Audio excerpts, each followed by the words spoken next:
Alright, ladies and gentlemen, Baron here, and I just wanted to follow up on the video I posted the other day about the planes that were unique to the mission editor and were not available in their respective nations' tech trees, as there was some unique aircraft as well as a lot of new paint schemes and even roundels and other insignia of other countries that we have not seen in the game as well.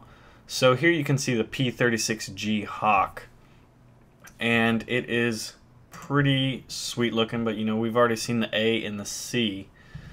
And next we have the P-26A-35, and you can see on the rudder there, and then in this picture you can see the roundels, and those indicate that it was a Chinese Air Force P-26.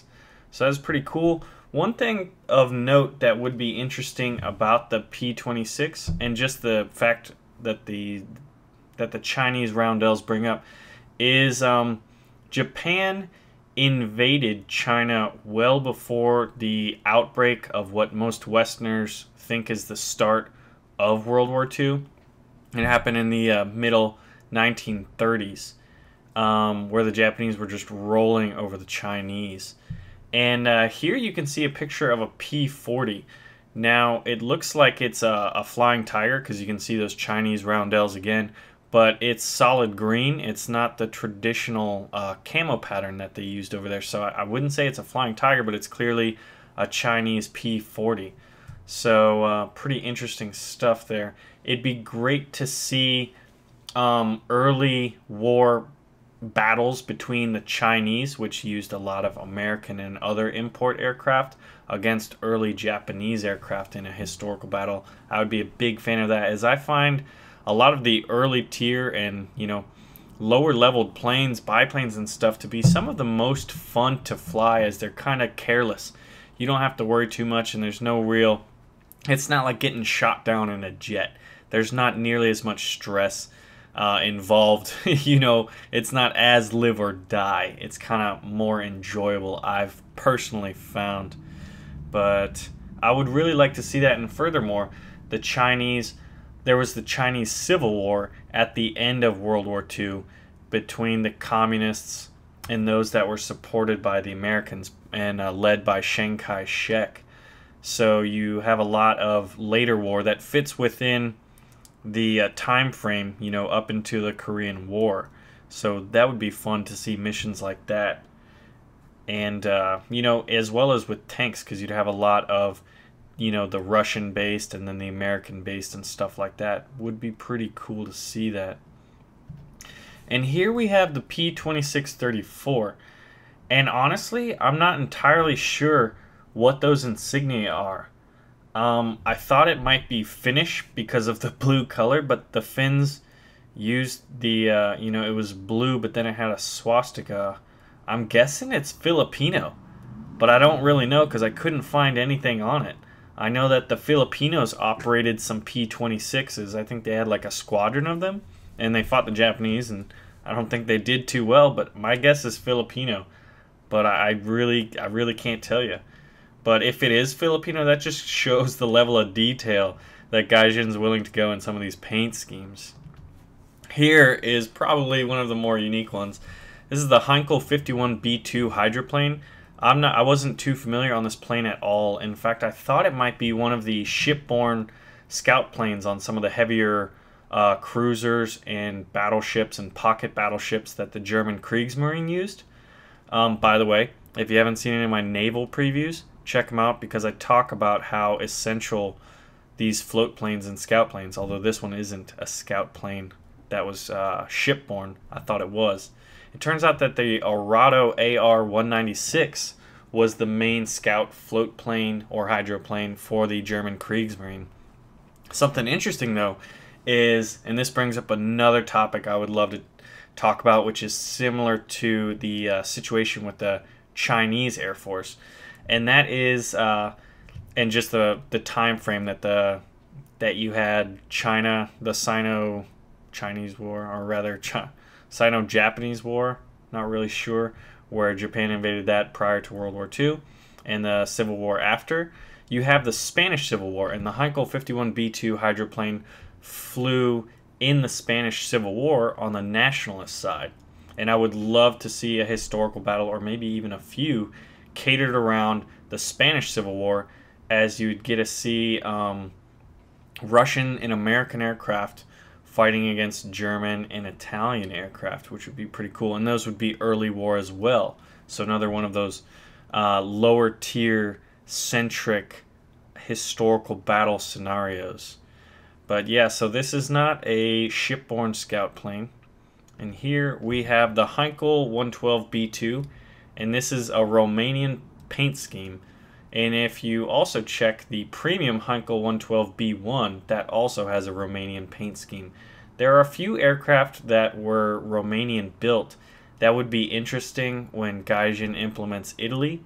It'd be fun to see Romanian and Hungarian individual trees maybe within the Italian tree. That would kind of beef it up, as well as give a lot of the minor axis powers a little bit of showcase time. Even though the Romanians and Hungarians did not get along too well, they still fought for Germany and Italy for a time anyway. But another pretty nice, slick looking paint job. And now we have the Hawk H-75A2. And this is pretty interesting in how the Germans got it, and just kind of the history of this aircraft. It was a widely exported aircraft, and many of them were delivered to the French. And since we see it in this German camo pattern, the Germans got a hold of it by capturing French H-75s and even some Norwegian ones that were in transit or being shipped or still in the crates. So the Germans got a hold of them that way as well. But while they were in French use, a number of French aces flew them, and they had a pretty good kill-to-death ratio when the Germans attacked France at the early stages. And pretty cool there. The Germans then sold a lot of these H-75A2s, or the H-75s rather, to Finland. And the Finns were known for tampering and upgrading and kind of further, basically tinkering with their imported aircraft to get the most out of them. And I would love to see, I know a lot of people would love to see Finnish paint schemes, but even more, the Finnish customized import planes. They'd be great premiums, as you could really tinker with the different weapon systems from stock to what the Finns initially started with and then later went to. Like, for example, with this H-75, the Finns, they basically upgraded it from 4 to 6 7.5mm machine guns, because since they were French, the French used 7.5mm machine guns. And so they upgrade the firepower, and they later even upgraded from, like, added 50 caliber machine guns, 1 to 2, and then 2 to 4 7.7mm machine guns. The Finns loved these aircraft. They even gave it the nickname the Sweetheart. I'm a big proponent of seeing Finnish planes in War Thunder. It may be problematic, mainly because Gaijin has shown that they don't want to use swastikas. And the Finns used swastikas. So we would need a stand-in kind of roundel or insignia for the Finnish Air Force, Finnish tanks. Like, the Finns love their Stug 3s. So it'd be fun to see those in here. And now we have the SB2M 100A Spanish. And this is a Republican paint scheme that this kind of further emphasizes my interest in seeing a Spanish Civil War game mode. And here you can see the Republican paint scheme. Then we have the Boston Mark I, you can see here, and then the DB7 right after that in French insignia. This was another aircraft. It's the Douglas A-20 Havoc, but these were the export, basically, names. And the U.S. operated them, France operated them, the UK and Commonwealth. The Commonwealth call it the Boston Mark I, French call it the DB7. But Russia also got a lot of these through the Lend-Lease program. The British used them primarily as anti-shipping and later as bombing, but then they were replaced by the beloved Mosquitoes. and we all know those mosquitoes were beasts, so you can really see why this thing was kind of relegated later on. It was a decent early war bomber, and France, interestingly enough, when France is implemented, it'll be pretty cool for matchmaking and historical, because France fought the Germans, they fought the Allies, they fought themselves. I mean, pretty cool. They fought the Italians. Really good at kind of, once implemented, I think, in kind of speeding up matchmaking time, because they could be used, they'd be rather versatile, as well as the Italians. And France used them to fight the Germans initially, and then they were also used briefly to fight the Americans when the Americans invaded North Africa in an effort, or during Operation Torch. Now the Soviets should also have some A-20 Havocs. Over 3,400 were delivered to the USSR through the Lend-Lease program. It was actually the most numerous foreign bomber the Soviets had. And the Soviets actually operated more than the United States Army Air Corps. Pretty cool fact.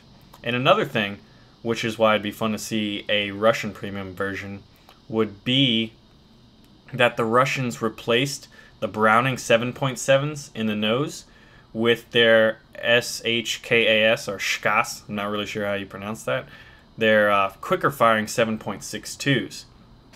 So with that quicker fire rate, you'd have a little, a greater burst mass, 1 second burst mass, which would be pretty interesting to see. Basically, those Russian bullet hoses strapped to the nose of this thing, and the Russians even used cannons in the nose a little later, and they used them a lot as ground attack aircraft. Pretty cool. Flew them low and did it and tried to do a number on the Germans. And then finally, we have the Gladiator 2F and the Gladiator 2S. And from what I understand about these bad boys, is that they were initially British Tier 0 or reserve aircraft, but they were too good as reserve tier aircraft. And I was thinking, well, wouldn't you want them to be good? Because right now you have the Russian I-15s are basically the best reserve aircraft in the game, but two really good allied nations with pretty damn good reserve aircraft might be a little too much for the Axis powers.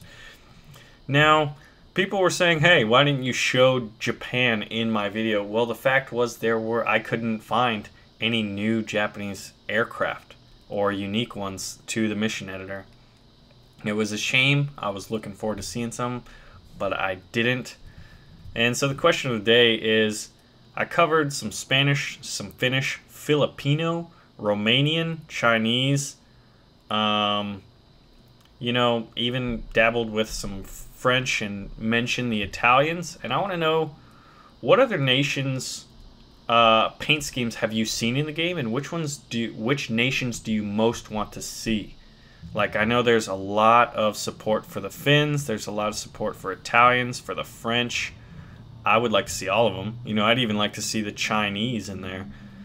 So let me know what you think. And then also a little announcement. Till September 2nd, Steam packs are 25% off. Got me some of that. Got me some Eagles, so I can buy these premium aircraft and these cool paint schemes. Anyway, I'm Baron.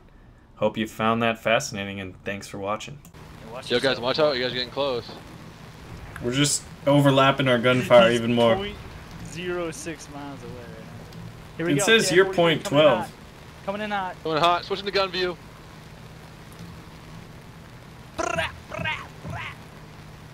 He's out of my fire arc. He's always going for me, man. Don't necesito anything. Don't ram me either, you dummy. Oh, yeah! Take a seat, son. Take a seat. I landed literally 2 shots on that thing, and he's dead. I lit him up, man. I lit him up. Nice, guys.